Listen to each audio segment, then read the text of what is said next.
If you've gone through a divorce, I'm wondering if you can relate to this. I got divorced like right when I turned 30, and I was the only person I knew around my age that had ever gone through a divorce before. Everyone I knew that had gone through a divorce was like much older. They had kids, they had houses, they had like things to split up. I had none of that. All I had was this like big D card on my head. But after all the reading I did and all the like searching on the internet to find people I could relate to, almost all of them had this like super intense toxic relationship right after their divorce. And that relationship was the person that they thought was like, oh, this is the person, this is who I'm supposed to be with, but it ended up being like a total disaster. And then the real healing from their divorce came after that second toxic relationship. I definitely went through that. I learned so much about myself and my divorce through that toxic relationship, and I had to heal like double time. I'm wondering if anyone else can relate. Okay, and this begs the question again, is it really worth leaving your marriage, your husband, and your family behind to go out there and try to replace something that it really is irreplaceable, right? The love that you have together, the love that you shared together, the family you built together, the memories you accumulated together, is it really worth leaving that behind? And this really just speaks on women's narcissism, right? It really speaks on their arrogance to think that, hey, I can just replace this guy, right? And how she really felt about her husband, like because if they really valued him, if they really valued what he brought to the table and appreciated that, the last thing they would be thinking is to leave him and divorce him, right? And it's not like, as much as they convince themselves they're moving on to greener pastures, I mean, it's not like in reality they are. I mean, they're not. They're moving on from a stable marriage, okay, that they built over years and years and years, that they've committed to for years. They're moving on from that to dating apps, right? I mean, you've got to be ludicrous, right? It's like moving on from a job where you have a corner office in this, in this big corporate building to working sweeping floors at the monster truck rally or something. I mean, yeah, it's like, why would you even do that, right? So she said herself, she's like, oh, the next relationship after my ex-husband was disastrous. Yeah, it kind of makes you appreciate. Maybe that's the universe, right? Maybe that's the universe speaking to you and telling you, hey, maybe you should have appreciated this guy just a little bit more, and maybe you shouldn't have been so harsh on him. Okay, I believe that's just karma, basic karma, telling you, like, this is what you get for being an ungrateful POS. Next clip. Here we go.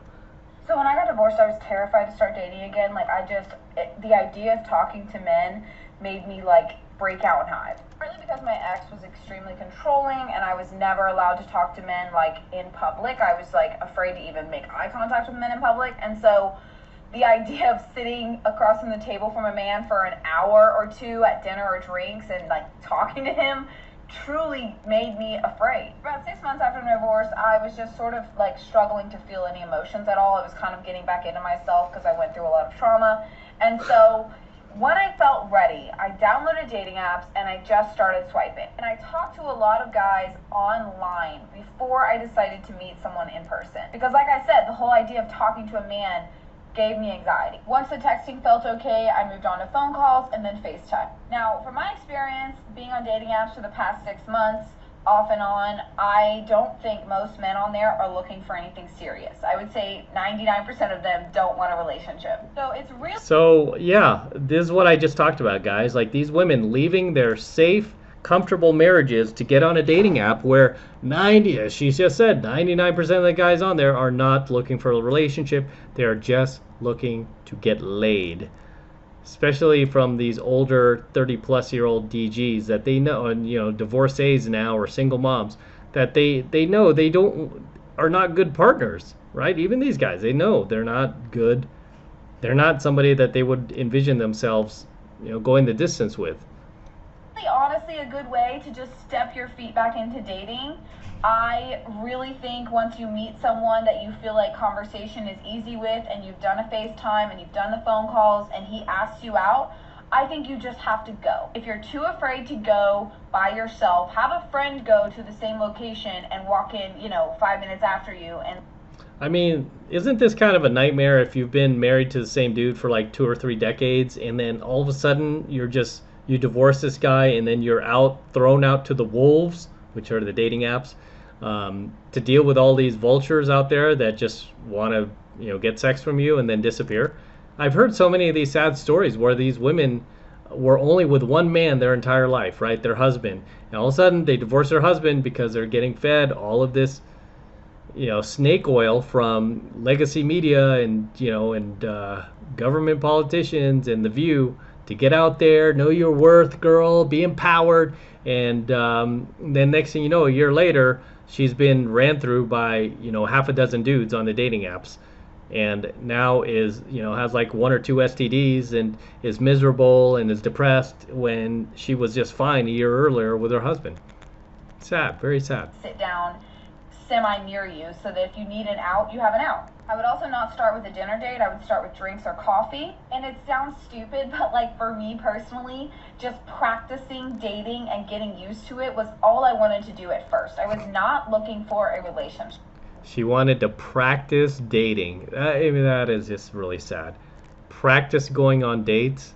Well, don't even worry about practicing, ladies, because if you divorce your husband and you get on these apps, you're going to be going on non-stop first dates, right? Just non-stop first dates to the point where you will get so sick of it that you will start to miss your husband very quickly by going on these just incredible amount of first dates. Some will be okay. Most of them will be horrendous. Some of these guys will just make you question your own existence. So yeah, have fun, enjoy. And I got hate for that. I got people being like, you're not ready for a relationship. How dare you be out there dating? Blah, blah, blah. You need to heal. But for me, this was a part of the healing process. That's pretty selfish. It's like going on dates so you can heal when people on those apps, like what if you do come across somebody who is looking for something more? It's kind of selfish. I would advise you not to drink too much on a date, but having a glass of wine while I'm getting ready always helps calm my nerves. Other than that, I think you just have to look at dating as an experience in and of itself.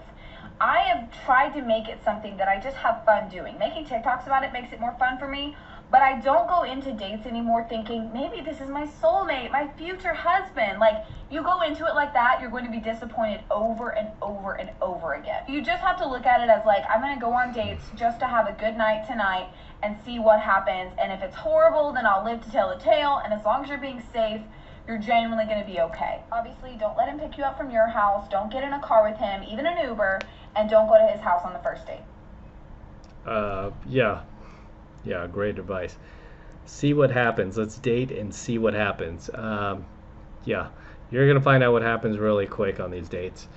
In any case, gentlemen, as always, drop your comments below, and I'll see you in the next one. All right, this is M from the 33 Secrets signing out here with the Lamborghini. Yes, it's my Lambo.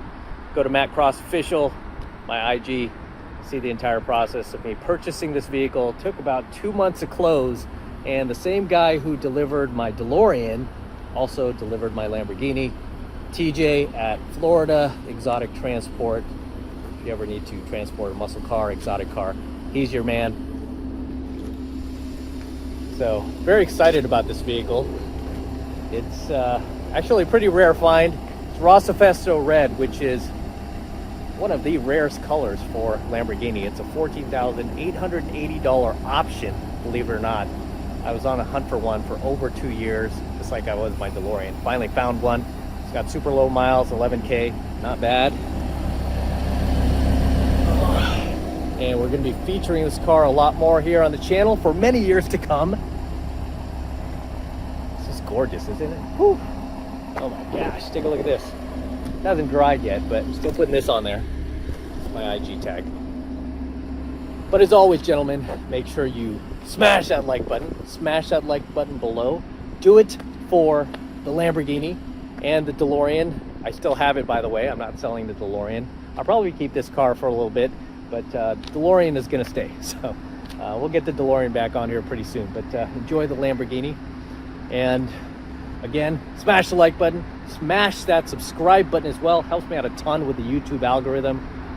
And for you guys who want to support my work and all of this red pill, gold pill, platinum pill content that I'm teaching you even further, best way to do that is by jumping into my monthly online coaching program, 7 Months to Mastery, where I'm teaching guys just like you how to go out there into the world and approach and close the youngest, hottest, and most beautiful looking women on the planet. I'm talking about 8s, 9s, and 10s, same exact type of women that myself and all of my coaching students all around the world now are out there approaching and closing every single week.